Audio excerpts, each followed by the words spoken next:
아침 말씀. 오늘 본문 말씀은 열왕기하 9장 14절에서 26절입니다.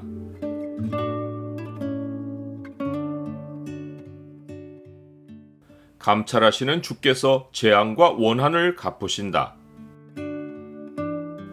오늘 본문을 약속의 창으로 보면 악행에 대한 보응의 근거가 무엇인지가 보입니다.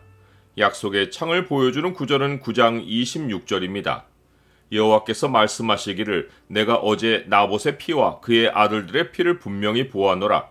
여호와께서 또 말씀하시기를 이 토지에서 네게 갚으리라 하셨으니 그런즉 여호와의 말씀대로 그의 시체를 가져다가 이 밭에 던질지니라 하는지라. 예후는 군 지휘관으로서 한창 아람과 전투가 벌어지고 있는 길르앗 라못 성을 지키고 있었는데 하나님이 자기를 기름 부어 왕으로 세우시고는 아합 집을 치라고 명령하시자 그 명령 이행하기를 지체하지 않았습니다. 때마침 왕이 부상하였기에 이것이 요람을 제거할 적기라고 판단했습니다. 그는 자기를 왕으로 봤던 군대 장관들에게 누구도 이 성에서 도망하여 이스라엘에 알리러 가지 못하게 하라고 지시하고는 병거에 올라타서 한 무리를 이끌고 길르앗 라못 성을 빠져나와 요람 왕이 누워있는 이스라엘로 단숨에 달려갔습니다. 때마침 유다왕 아하시아는 자기 아내와 남매지간인 요람 왕을 병문안하려고 내려왔습니다. 아하시아가 유다에 머물러 있었으면 예후가 반역을 일으키는 현장에서 죽임을 당하지 않았을 것이지만 그는 하나님의 섭리에 따라 예후가 쿠데타를 일으킨 그 시각에 요람과 함께하였고 예후는 아합 집과 친족인 아하시아를 제거하기를 주저하지 않았습니다. 하나님이 아하시아와 요람을 같은 장소에 두시고 심판하신 것은 시편이 말씀하는 바 자기의 굽은 길로 치우치는 자들은 여호와께서 죄를 범하는 자들과 함께 다니게 하시리로다 라고 하신 말씀을 친히 시행하신 것입니다. 한 무리의 사람이 이스라엘로 오른 것을 이스라엘 망대의 파수꾼 하나가 보고 요람에게 보고했습니다. 요람 왕은 한 사람을 말에 태워 보내어 그들을 맞이하며 평안하냐고 묻게 했습니다. 왕은 전쟁 상황에서 이들이 승리를 알리려 오는 것인지 아니면 전쟁에서 패배하여 도망쳐 오는 것인지 알고자 했습니다. 그런데 예후는 전령을 만나서 평안이 네게 상관이 있느냐고 하며 내 뒤로 물러나라고 했습니다. 이것은 전쟁의 승패가 지금 문제가 아니라고 하며 나를 따르라고 한 것입니다. 이 말에는 따르지 않으면 죽음이라는 위협이 암시되어 있습니다.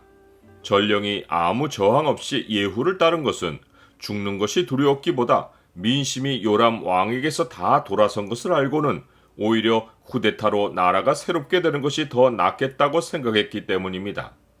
요람 왕은 다시 한 사람을 전령으로 보내었는데 그도 돌아오지 않았습니다. 파수꾼은 왕에게 두 번째 전령도 돌아오지 않았다고 전갈하며 그 병거 모으는 것이 nim시의 손자 예후가 모는 것 같이 미치게 몬다고 전했습니다. 다른 사람도 아니고 군 지휘관이 한 무리의 사람들을 데리고 급하게 달려온다는 것은 전쟁에서 패배하여 도망쳐 오는 것이 확실했습니다. 하지만 아직은 판단하기가 섣부른 상황이었기에 요람은 다급한 마음에 부상에도 불구하고 몸을 일으켜 예후를 직접 맞아서 확인하고 싶어 했습니다.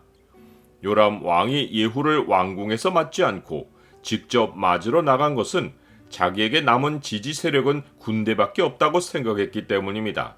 또한 요람 왕은 부상에도 불구하고 예후를 친히 맞으면 군 지휘관의 마음을 얻을 것으로 생각한 것입니다. 아하시아도 요람 왕의 의도를 읽고 경계심 없이 예후를 함께 맞으러 나갔습니다.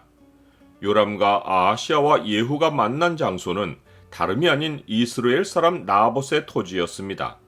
나봇의 토지는 일찍이 아합 왕의 아내 이세벨이 거짓 증인들을 내세워서 그 토지 주인인 나봇이 하나님과 왕을 저주하였다고 누명을 씌워 그와 그의 기업을 이을 아들들을 모두 돌로 쳐 죽이고 빼앗은 것입니다.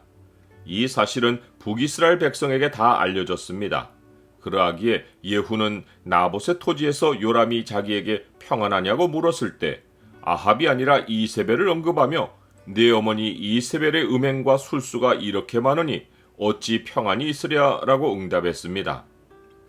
나는 범죄 현장의 핏자국은 씻어낼 수 있어도 범죄한 행위를 지워낼 수는 없다는 사실을 압니까?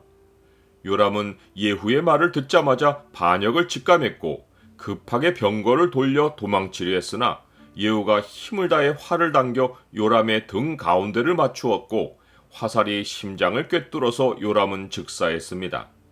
예후는 동행한 장관에게 그 시체를 이스라엘 사람 나봇의 밭에 던지라고 하며 너와 내가 아합을 섬길 때 여호와께서 이런 일이 있을 것을 예언하셨다고 했습니다. 즉 그 예언이란 여호와께서 나봇과 그의 아들들의 피를 분명히 보셨고 그 피값을 이 토지에서 갚으시겠다고 하신 것입니다. 법을 피하는 범죄자는 있어도 하나님의 심판을 피할 범죄자는 아무도 없습니다.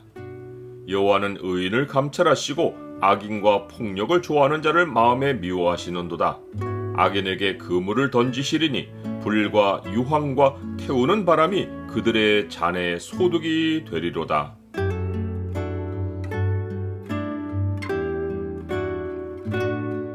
주님, 누구도 주의 눈을 피하여 살지 못합니다. 악인들은 아예 하나님이 없다고 하며 주가 감찰하신다는 사실을 부정하지만 주는 친히 손으로 악행을 갚으십니다. 주께서 재앙과 원한을 감찰하시어 억울한 자들을 신원하여 주옵소서. 예수 그리스도 이름으로 기도드립니다. 아멘.